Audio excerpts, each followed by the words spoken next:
les chars les plus étranges de l'histoire. Des chars si étroits qu'ils basculaient lorsqu'ils tiraient en position latérale, aux chars fabriqués avec de la ferraille et sans plan, jusqu'aux chars colossaux de 100 tonnes, capables de percer des trous dans le béton. L'innovation en temps de guerre a poussé les ingénieurs à développer de nouveaux chars capables de relever les défis d'un champ de bataille en constante évolution. Depuis Léonard de Vinci, il y a plus de 500 ans, la conception, la fonction et l'esthétique des chars ont radicalement évolué avec les avancées de la guerre. Durant cette période, le monde a aussi vu des conceptions de chars étranges, bizarres et impraticables. Voici donc 5 des conceptions de chars les plus étranges jamais vues au XXe siècle. Le Ster-V 74, large de 2,44 mètres. Le Stridsvagn 74 résultait des efforts suédois d'après-guerre pour moderniser le Stridsvagn M42 char léger en service depuis 1943 en gardant le châssis du Stridsvagn M42 et en installant une nouvelle tourelle pour le canon anti-aérien EV-Con M36 de 7,5 cm capable de percer. 260 mm de blindage à 90 degrés à bout portant. L'armée suédoise a évité de devoir concevoir un nouveau char, ce qui aurait pris jusqu'à 7 ans. Les tourelles M42 du Stridsvagn ont été retirées, placées sur des bases en béton comme fortification côtière, tandis que le Stridsvagn 74 modernisé recevait de nouvelles tourelles inclinées, donnant au char un aspect futuriste. Les chenilles du char ont dû être légèrement élargies pour permettre une telle amélioration de la puissance de feu. Un moteur industriel Volkswagen à l'arrière de la tourelle alimentait un générateur électrique. Mais ce sont les puissants moteurs Scania Vabis 607 qui ont permis à ce char d'atteindre près de 30 miles à l'heure. Cependant, les équipages qui utilisaient le char se plaignaient souvent de son profil étroit et élevé, ce qui faisait osciller tout le char lorsque le canon était tiré aux positions latérales de 3h et 9h, et ils l'appelèrent souvent « Sandsloss », ce qui se traduit par insensé. Comme tous les autres chars suédois en service pendant la guerre froide, le Stridsvagn 74 n'a jamais réellement vu le combat. Il est donc impossible de dire comment il se serait comporté au combat.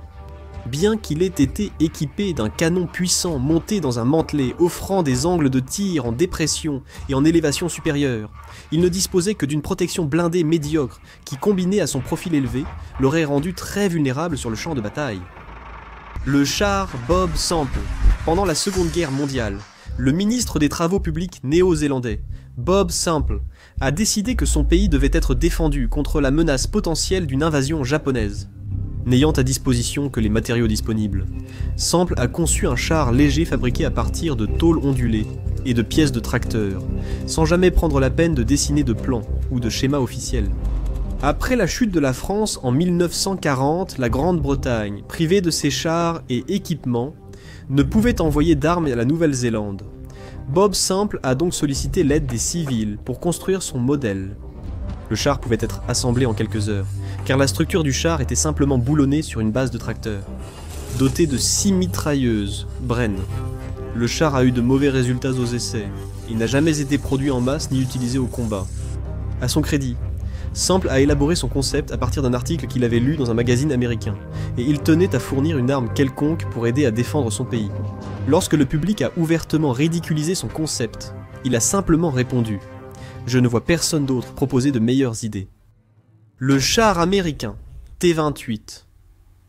Vers la fin de la Seconde Guerre mondiale, les Américains ont conçu le char super lourd T-28 qui pesait près de 100 tonnes et était initialement destiné à percer les défenses allemandes de la ligne Siegfried en 1944 avec son canon T-5E1 de 105 mm capable d'infliger de lourds dégâts au béton et aux fortifications lourdes.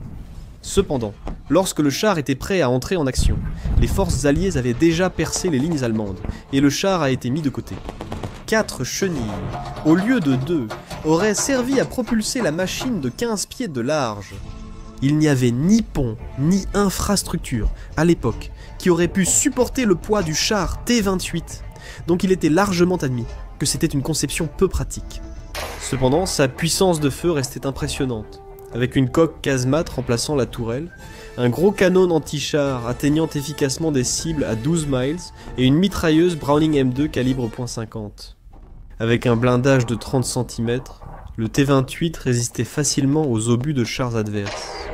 Cependant, la taille imposante de ce char était sa principale faiblesse, car il ne pouvait aller que jusqu'à 13 km/h et avait du mal à traverser tout type de terrain. Le char Object 279, développé à la fin des années 1950 par l'ingénieur soviétique El Trianov, l'Object 279 était un char qui devait répondre à de grandes attentes. Il devait être capable de traverser des terrains inaccessibles aux véhicules blindés conventionnels et suffisamment robustes pour survivre à l'onde de choc d'une explosion nucléaire. Le design du char, qui en résultat ressemblait à quelque chose tout droit sorti de la base secrète américaine du désert du Nevada, connue sous le nom de Zone 51. Doté d'un bouclier elliptique couvrant toute la coque, pouvant atteindre 26,7 cm d'épaisseur, le blindage du char résistait aux ondes de choc, aux projectiles thermiques et bénéficiait d'une protection nucléaire, radiologique, biologique et chimique. Un train de roulement à 4 chenilles était monté sur 2 poutres rectangulaires, servant aussi de réservoir de carburant, alimentant un gros moteur diesel capable d'atteindre 55 km/h et offrant 300 km d'autonomie avant ravitaillement. Doté d'un canon rayé M65 de 130 mm et d'une mitrailleuse coaxiale KP-VT, l'Object 279 pouvait aussi neutraliser les menaces ennemies au sol, comme pour le char américain T-28. Les ingénieurs soviétiques ont constaté que la taille de l'Object 279 compliquait sa fabrication et son déploiement, menant à son abandon dans les années 1960. Le Stridsvagn 103, en étudiant les rapports de perte de véhicules blindés de la guerre de Corée et de la Seconde Guerre mondiale, l'armée suédoise a constaté qu'il existait une forte corrélation positive entre la hauteur d'un char et son risque d'être touché sur le champ de bataille. Dans les années 1950, un appel a été lancé aux fabricants pour concevoir un char à profil nettement abaissé. En supprimant la tourelle, Sven Berg, un ingénieur mécanicien de l'administration suédoise de l'armement, a réussi à réduire la hauteur du char Stridsvagn 103 à seulement 2,10 m.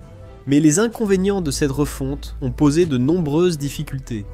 Le canon Bofors L74 de 10,5 cm, L62 rayé, devait être monté sur la caisse, car il n'y avait pas de tourelle.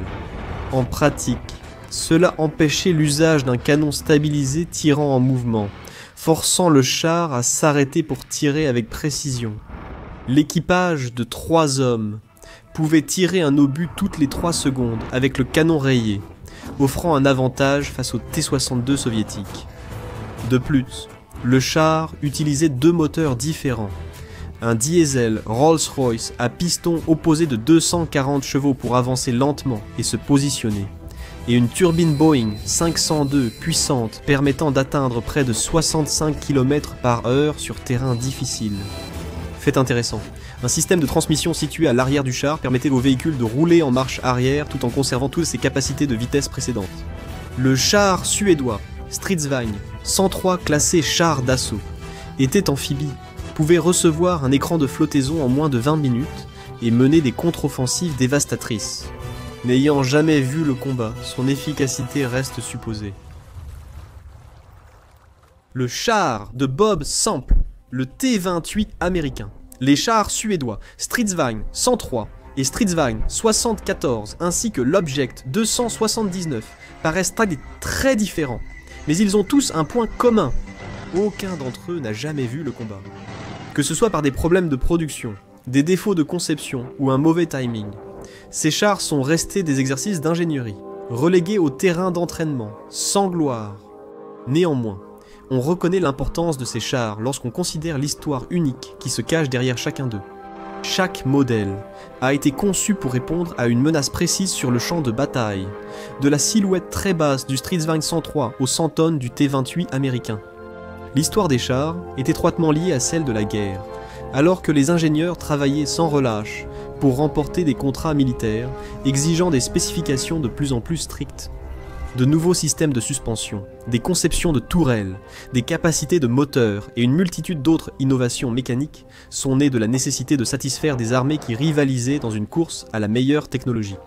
Bien que ces chars n'aient jamais vu le champ de bataille, leurs conceptions étranges ont assuré que leur mémoire ne serait jamais oubliée.